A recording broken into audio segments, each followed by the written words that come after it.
Welcome to Savvy Business, Life Unscripted, with your host, Christina Rivera, where our guests share their wisdom and valuable business tips, empowering our audience to expand their personal potential. Hi, Vasili and Nassar. Welcome to Savvy Broadcasting, Life Unscripted. I'm so grateful to have you here today. How are you? Doing fine. Thanks for having me. You betcha. We talked a little bit before the interview. I'm a big fan of doggies and cats and all pets, but you have created a wonderful pet gut health nutrition for pets to help them with their own probiotics. Now, we know about probiotics for humans, but you've created that just for our wonderful dogs and cats. Boss Dog brand and a cat brand.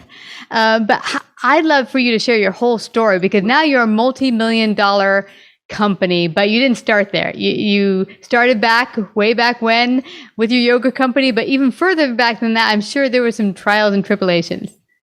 Well, I'm sure I could walk you through all of them, but I'll just spare you all the pitfalls. But I'll say, it was years of experience that got me into the pet realm where I'm at today. And we're more than just a company that focuses on probiotics. That's definitely our primary message, though. Everything from where we source the ingredients to how we process them, how we store the product, and so on and so forth. So there's a lot of other pieces to the pie. But yeah, I've had, I think, over 30 years of building brands nationally and globally. Everything from yogurts to soups to plant-based solutions to, at one point in my life, I was in liquor and spirits. And, it's funny where your business sense takes you. And mine took me into the pet industry 6 months front head into a global pandemic. So, when you look at challenges that an entrepreneur has to face, nobody is prepared for, going curbside and trying to build relevance to a brand on the corner of the street. So it's offered a whole new dynamic to how you go door to door and really build your brands. Well, I love that. Let's go there with that, Vasili, because I think people have gotten used to operating a certain way, both in business and in life. And this has thrown a curveball where now you have to think a little differently to get your business out there. How did you go about that? What did that look like when the pandemic started and you had to think and pivot and do things a little differently? You said it best. You have to pivot if you're an entrepreneur. For me, it was really understanding the channels and what the tolerance would be to move into e-com.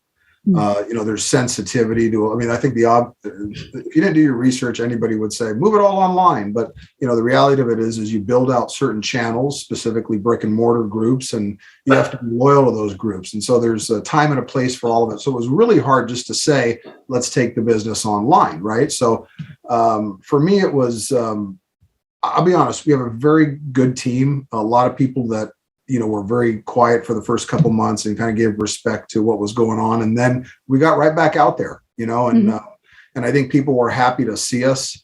There were different circumstances for different stores, depending where you're going. But, that's part of the reason why, because, what else were we going to do? Like I said earlier, you cannot build a brand curbside. If you were a legacy brand or a mature brand, windfall, you have 12 million plus new pet households in the last 24 plus months. What a great opportunity if you're already established. But for people that are emerging, I saw a lot of groups, unfortunately, that launched right about the same time period as me, Christina, that couldn't get product listings at distribution. So they're not going to make it. And that's essentially what the downfall is to this. But we're doing great today. We're growing at a I don't want to use the word alarming. We're growing at a great exponential pace, one that we can stand behind. And it's a great place to be because nobody knew where, growth was going to come from about a year ago. Yeah.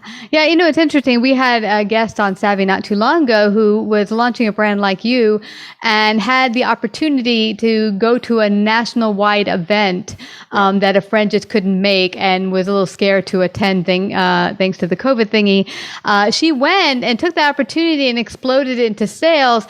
I'd like to see, how did that look like for your team and yourself? How did you go out there? Did you knock door to door? What did it look like? Go to pet stores? Yeah, exactly. So what do you do if you don't have trade shows, right? You lose out on a lot of the international opportunities where the international buyers come in.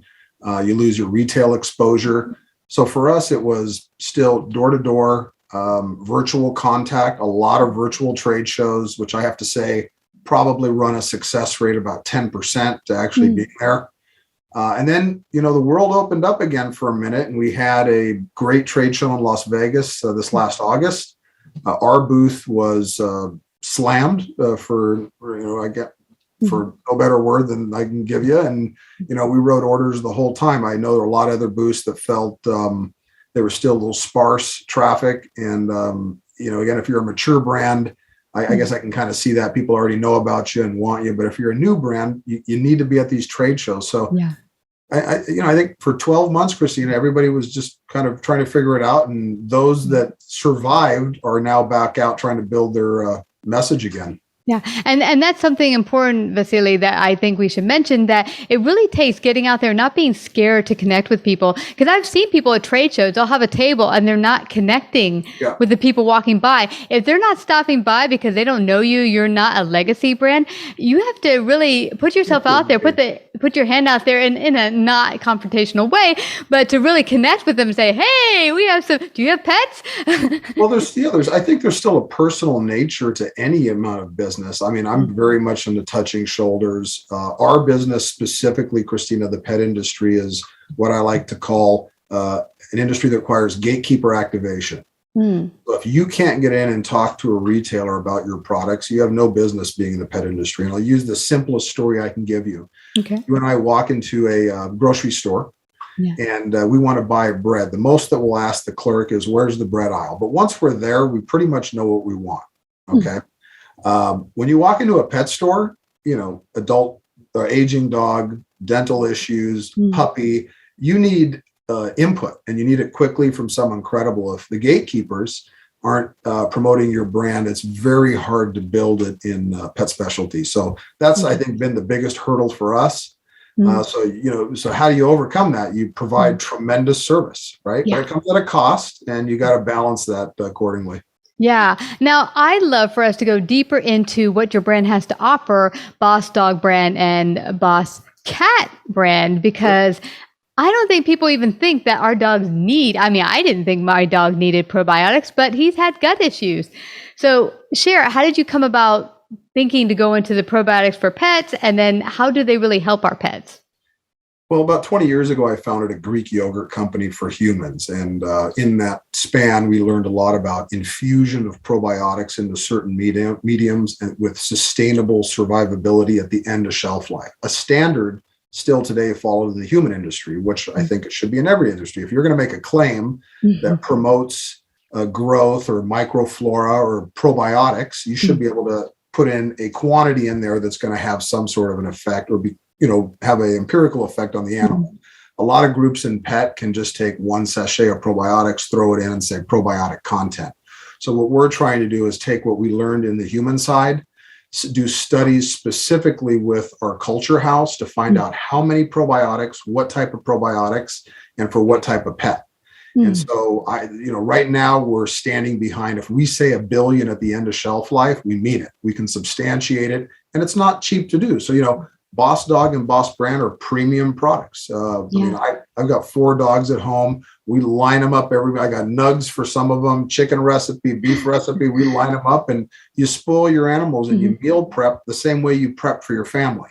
And that's kind of our approach here. These are premium meals, and we have everything from treats, supplements, frozen meals, freeze-dried meals. And mind you, all this, it was a 12-segment entry in about 36 months. So it was one of the fastest go-to-markets I ever had. The 12 months in quarantine gave me a lot of time to innovate. And so we were able to actually not only get into consumables, but we expanded into Boss Tactical, which is ultra-premium hard goods for pet gear, collars, leashes, and harnesses.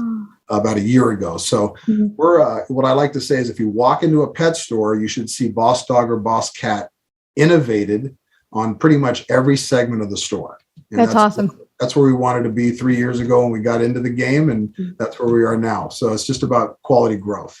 Yeah, and share in the audience, you had a graphic you showed me just prior. Sure. That'll help them understand a little bit about the pet gut and why it's so important. Because I just only the last couple of years started to pay attention to my own gut. health. But yeah, because there's different bacteria, good bacteria, bad bacteria.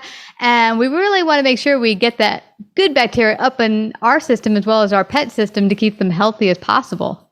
Correct. You have to, first of all, you have to use the right type of bacteria, because you have to understand every product goes through a process, whether it's high pressure pasteurization, freeze drying, freezing, or pasteurization of the product. So in all of that, you need to find a product that has survivability and at the end of shelf life. And that's the other important factor, because a lot of people will say, well, let's make the claim, but some of these products have shelf lives of 24 months. And you're going to see deterioration over the time period. So while our frozen yogurt treat, our 3.5 Froyo, has about 9 billion probiotics at the time that we make it, the claim that we make is 3 billion, because we can guarantee it end of shelf. And that's largely what we're doing this year. We're starting the quality and quantity campaign, where we really talk about why friendly bacteria is good, why it's important to have quantified bacteria, and of course, the proper foods to eat. So there's a kind of a multi-platformed approach this year to really communicate what we do as a brand.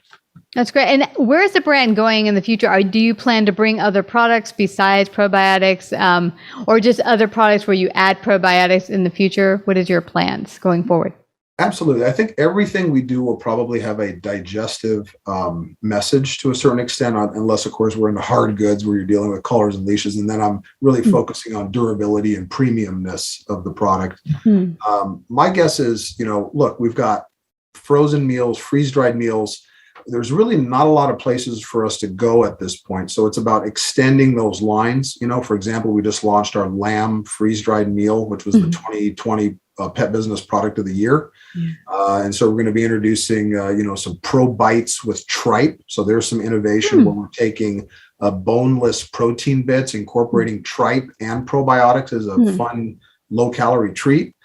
So I think we're already doing it. And if we're doing it right, we should be doing it continuously. Yeah.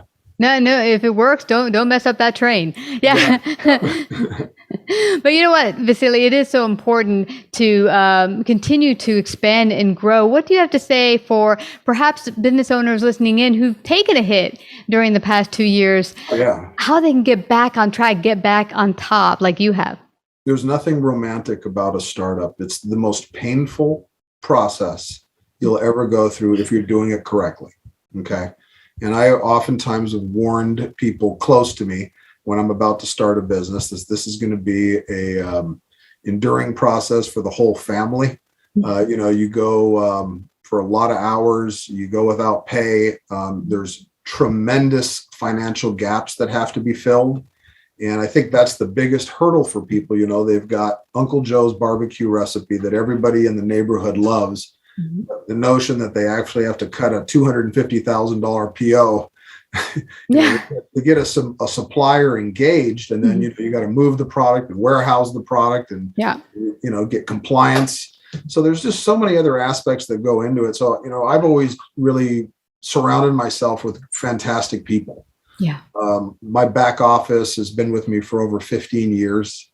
I'm very fortunate in a labor market, or a horrendous labor market. Let's call it what it is. I mean, I don't care what you watch on TV. When you put out an ad and you have 300 applicants and only 2 show up to the interview, things have changed a little bit. And so I'm so glad that I've got a tremendous team. And we've been able to bring in at least 2 to 3 people in this last year that are, going to be great counterparts. So we're getting through it, and but that's my advice to, businesses. I mean, if you can get through this, a global pandemic, you can get through anything. It's like, if you can make it in New York, you can make it anywhere. Kind of same thing. Somebody sang that song, I think. Yeah.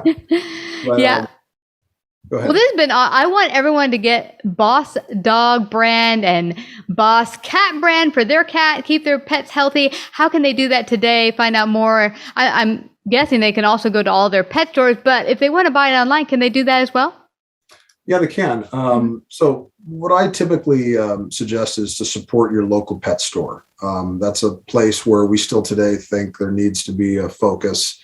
There's no better level of service than you're going to get from a brick and mortar pet specialty store. So we look at our brand strategy as a whole. It's to really get after pet specialty. There are places you can buy us online. I think everybody's smart enough to figure out where those places are. And, generally speaking, as the brand grows, some of our segments will be available on, like Boss Tactical. It's a great place to get the callers and leads, where if you can't find them in a store near you. Yeah. And I'd say, hey, if your pet store doesn't offer it, tell them about bossnationbrands.com and get them to start selling it, because you are so right. I'm glad you said that, Vasili, because we have to support local business. We want business to stay strong. If you yourself are a business owner or an entrepreneur, we all want to keep each other employed and working, and not just big business. So, yeah. Well, I mean, I've got a 13-year-old daughter, and we like to go out and have hot cocoa or whatever. And the idea that you could go to a strip mall and there'd be nothing there, it just doesn't sound very appealing to me. So I'm very big in supporting the local groups, and I think everybody needs to pitch in a little bit, especially now. I love that. Thank you so much. That was an awesome way to end. I thank you so much, Vasili, for coming to Savvy Broadcasting and sharing your great wisdom today. Thank you. Thank you for having me. You betcha. Like, subscribe, and share this episode. To listen to more savvy episodes and savvy biz tips, go to www.lifeunscriptedradio.com. To find out about our paid sponsorship opportunities or how to become a guest, email Christina at lifeunscriptedradio.com.